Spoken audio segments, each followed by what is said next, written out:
আমার মাওলানা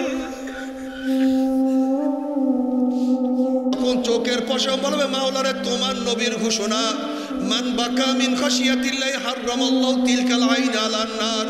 যে চক্ষু তোমার ভয়ে জাহান্নামের ভয়ে কাঁদবে সেই চোখের উপর তুমি জাহান্নামের আগুন হারাম করিয়া দিবা।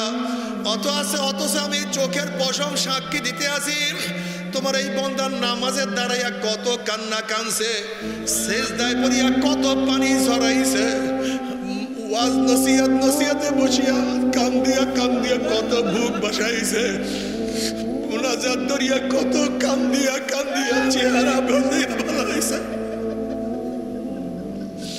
ও একা একা কানছে,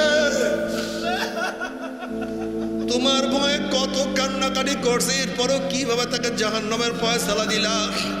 অমনি আমার মাওলা বলবে জিবরাইল গোটা কিয়ামতের ময়দানে মানুষকে এলান করিয়া দাও, জানাইয়া দাও অমুকের ছেলে অমুককে আল্লাহ পাক রব্বুল আলামিন শুধুমাত্র চোখের একটা পশমের সাক্ষী কারণে আমার মাওলায় মাফ করিয়া দিছে। ওরে বাবারে কান্দো। নবী আলাইহিস সালাতু ওয়াস সালাম বলে আমার উম্মত কান্দো, আমার উম্মত কান্দো, কান্না না আসলে মুখটাকে একটু বেকা তেরা করিয়া বলে মাওলা